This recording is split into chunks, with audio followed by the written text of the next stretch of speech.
En Los Protagonistas, Martín, vamos a estar hablando de lo que fue, bueno, el 2 de mayo se cumplió el Día Internacional contra el Acoso Escolar, no al bullying. Estamos en presencia de Cecilia Di Virgilio, ustedes la conocen, psiquiatra infantil, que hoy está acompañada. Cecilia, ¿cómo estás? Contanos con quién estás. Bueno, ¿qué tal? ¿Cómo les va? Bueno, hoy me acompaña Matías, que tiene 19 años, y bueno, y nos va a contar cuál fue su experiencia, porque qué mejor que poder contarlo en primera persona, él que vivió y sufrió estas cuestiones, ¿no? Bien, ¿qué fue lo que te sucedió? ¿Cómo empezaste a notar que estaban haciendo un ataque hacia tu persona? Bueno, la cosa es que siempre me caractericé desde que era muy chico, desde que iba a la primaria, por tener unos intereses y unas formas de sentir y estar en el mundo, por así decirlo, que fueron diferentes a los demás niños. Entonces empecé a notar desde muy temprana infancia que me costaba mucho socializar y hacer amigos por estas diferencias que tenía con los demás niños. Otros gustos. Claro, algo así. Entonces, a medida que fui creciendo y fui entrando en la adolescencia, esta falta de amigos se terminó convirtiendo en un acoso directamente. Empezaban a atacarme y a humillarme por las diferencias que tenía dentro de esta enorme diversidad de personalidad que tenemos. Bien, cuando vos hablas de diferencias, Matías, ¿a qué te referís? ¿No practicabas un deporte, no te juntabas con tus amigos? ¿Cuál era la diferencia que vos estás haciendo hincapié? La diferencia iba especialmente en la forma de sentir y de pensar en la vida cotidiana. Con esto me refiero a las cosas que uno piensa en el día a día, las cosas que uno siente, los gustos también. Bien, por un ejemplo es el tema del juego cuando se trata de la primaria. Mientras los demás niños hacían juego simbólico, social, yo me dedicaba, por ejemplo, a jugar con otras cosas, como por ejemplo los aparatos electrónicos. En vez de utilizar juguetes, utilizaba los aparatos electrónicos para jugar. Entonces eso hacía que yo me formara de una forma diferente. Entonces, estas diferencias marcaban un problema a la hora de querer sociabilizar dentro de la primaria. ¿Y cómo empezaron los primeros acosos, los primeros ataques? Bueno, todo empezó con que, empezando la secundaria, yo a causa de todas estas dificultades para hacer amigos que tuve en la primaria, llegué a la secundaria con una suerte de carencia en las habilidades sociales. Entonces, ¿siempre con los mismos compañeros o vos ahí habías cambiado, en la secundaria habías cambiado de escuela? No es necesario que la nombres, pero te digo para establecer un marco. Cuando inicié la secundaria estuve un año en un colegio y después me cambié a otro. Ese primer año es el mismo que al que ibas en la escuela primaria. Claro. Y después te cambiaste. Sí. Y cuando te cambiaste, ¿hubo un cambio justamente o no? No, hubo un cambio, se puede decir que fue para peor. Para peor. Sí. O sea, en realidad trasladó el conflicto, se podría decir, Ceci. No pasaba por el cambio. Como para ampliar lo que está diciendo Matías, a ver, su forma de ser tenía o tiene aún hoy, pero hoy la lleva de otro modo, podemos decir, socialmente, pero tenía particularidades que lo hacían diferente notoriamente ante el grupo de pares. Él, por supuesto, sentía que no podía socializar del mismo modo que los demás, pero aparte, con respecto al juego y todo esto, era notoriamente diferente. Digo, mientras los chicos tal vez estaban jugando a la pelota, no al fútbol, en un recreo, tal vez él estaba con un aparato electrónico, pero no como al modo ahora un celular con algún jueguito, sino él estaba, por ejemplo, inventando... Desde la invención, claro. Sí, una radio, ¿no? En un momento. Sí, sí, sí. O sea, digo, digamos, creatividades, podemos decir, entre comillas, por supuesto, extrañas para la edad, que un niño pequeño, mientras todos están jugando a la pelota, él esté con unos cablecitos tratando de armar algo muy rebuscado para la edad. Otras cuestiones de él también, porque lo conozco y de paso completo lo que le está contando, es que mientras otros niños estaban tal vez con intereses de niños típicos, podemos decir, en cuanto a la pelota, en cuanto a hacerse de un amigo, entre un cumpleaños o no. Él por ahí tenía intereses en otros temas, hasta que tenga que ver con cuestiones intelectuales, que él las vehiculizaba según su propio interés particular, como ser el tema de la electrónica y todo esto, ¿no? Claro. Pero digo, para la vista general, para que se entienda, era como raro ver un niño pequeño hablando de esas cosas. Entonces, imagínense que él comentaba cosas sumamente interesantes, y de hecho seguramente lo eran y lo son, pero no encajaba en el entorno social, claro, a distintas edades. Y ahí se marcaba la diferencia y esta discriminación hacia tu persona. Claro. Bien. Sí. También, ¿Y cómo era el manejo del resto de los compañeros? ¿Qué era lo que hacían? ¿Vos tenías la posibilidad de, no sé, acercarte a un docente y manifestar esto que te estaban haciendo? ¿Pediste ayuda? No, en realidad no, nunca me manifesté hasta llegada a la secundaria, que fue cuando me cambié de colegio por única vez. Lo que pasó fue la intervención de mis padres cuando arrancó el problema del bullying. El problema del bullying, que no terminé de explicar en el momento anterior, tenía que ver con mi lentitud en el desarrollo de las habilidades sociales. Sí. Es decir, yo al venir con ciertas carencias en las habilidades sociales, a mis compañeros les gustaba humillarme poniendo en evidencia esa falta de habilidades sociales. Por ejemplo, ¿qué? Porque, ¿sabes por qué te lo pregunto? Porque le puede servir a un chico que te está viendo, que te está escuchando, y por ahí no lo toma que lo están exponiendo. Por eso está bueno que lo ejemplifiques. Por ejemplo, ¿en qué situaciones decía que te exponían en esas habilidades? ¿Que jugando al fútbol? No sé, no se me ocurre. Más que nada tenía que ver con lo verbal y lo lingüístico, si se quiere. Es decir, me ponían en jaque con alguna frase o situación que requería un cierto nivel de maduración en habilidades sociales para poder comprenderlo, y yo al no poder comprenderlo, ellos me humillaban poniéndolo en evidencia. Claro. Les completo yo para que se entienda. Tal vez él tenía un modo de decir las cosas un tanto diferente a lo típico, entonces lo cargaban por eso. Con un nivel diferente, exactamente, claro. De hecho hoy, porque tengo hijos también adolescentes, donde circulan videitos de chicos que responden cosas que no son o de un modo diferente, y eso cabe a burla. Me pasó el otro día en mi propia casa, que por ejemplo repetían un videito que parecía, ingenuo, que hablaba distinto de determinado niño, de determinado adolescente, claro.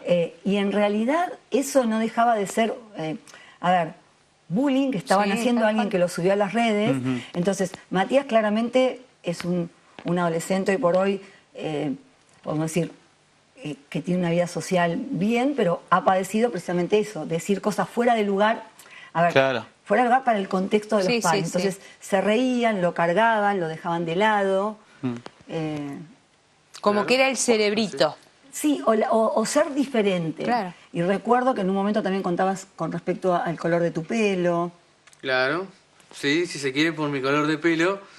Me Claro, pasa también. que algunas personas en la calle me gritan algo, eso es algo ¿Te con lo que sucede convivo. actualmente? Me sucede hasta hoy, sí, y ya de alguna u otra manera ya me acostumbré, aunque no debería.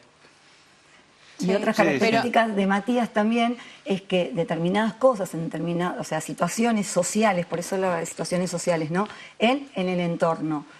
Él ha tenido mayor, podemos decir así, ingenuidad de determinadas cosas en algún momento particular de la pubertad. Esto es muy característico en muchos chicos, donde en realidad se callan, pero cuando hablan, esta ingenuidad es cargada por los demás. Sí. ¿No? Y esto es, por eso digo, me pareció importante escuchar a Matías, porque con ciertas sutilezas sufrió mucho bullying, no solo, y especialmente por lo que él dice, por ser diferente a la mayoría en intereses, en modos de hablar, en modos de opinar, de ver la realidad, diferentes a lo típico o a la mayoría. No quiere decir que sea ni más ni menos. Y esto sucede con el color de pelo, si algún niño o adolescente también tiene más peso, menos peso, altura. Sí. Sí, aunque más allá de eso, más allá de características físicas o superficiales, el bullying, por lo que pude ver en mi experiencia y lo sigo viendo ahora como estudiante universitario, que ya al haber terminado esta etapa del secundario lo puedo ver desde un punto de vista Claro, de desde tercero. otro lugar. Ujú.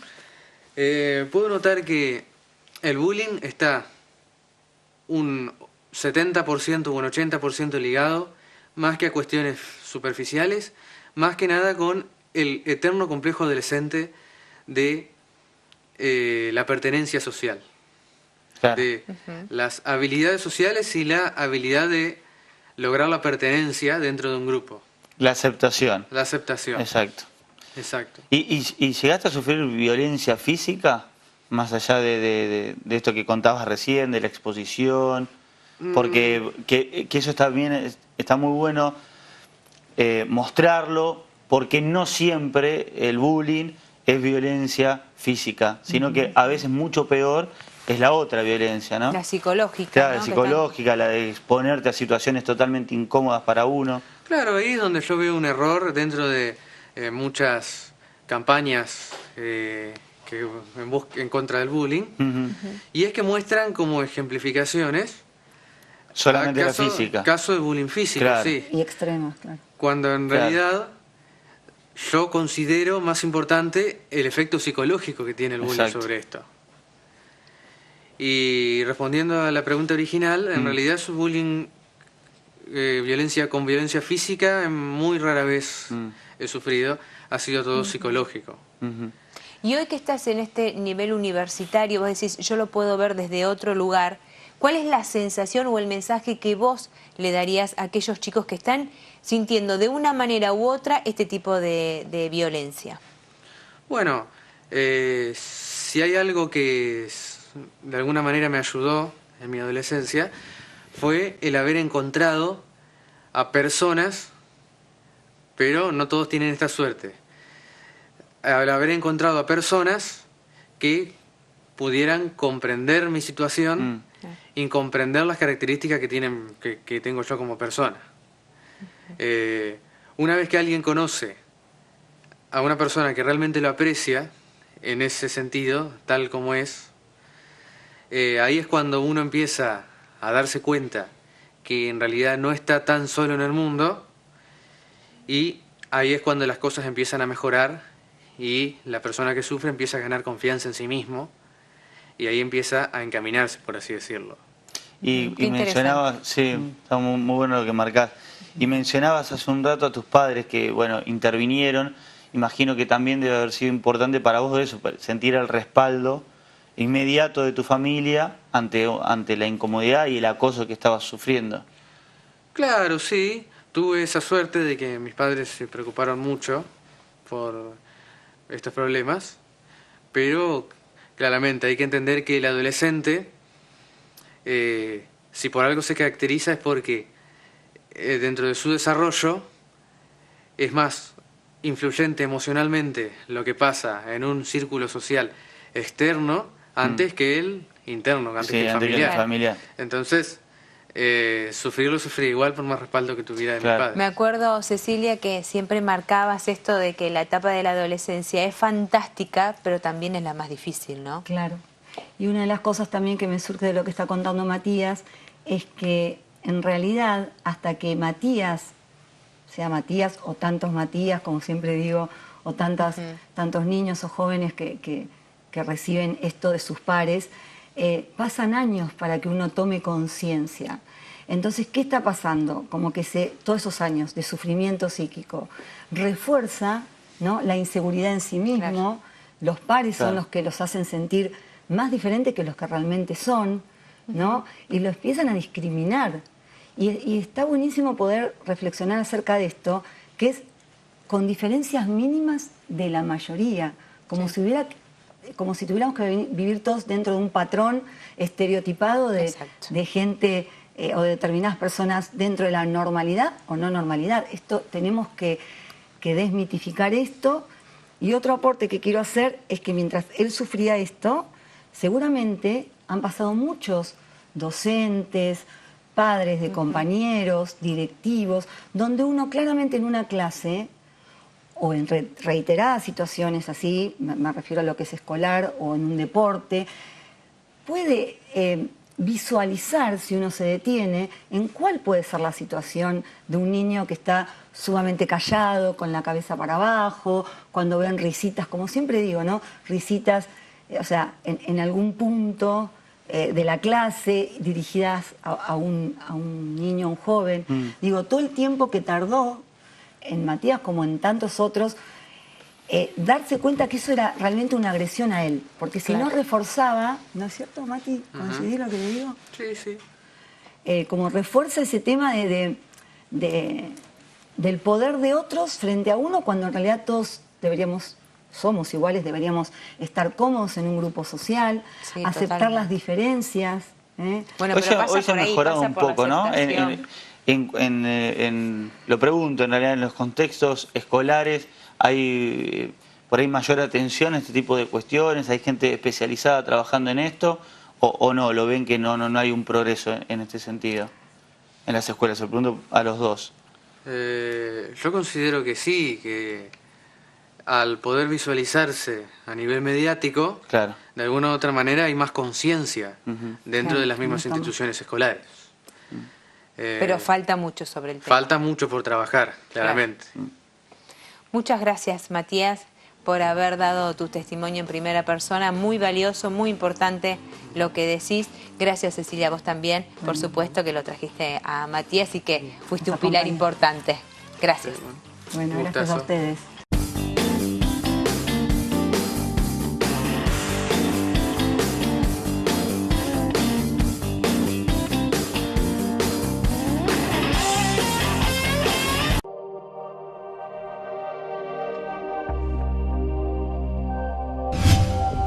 Imagen Platense, el canal de la ciudad.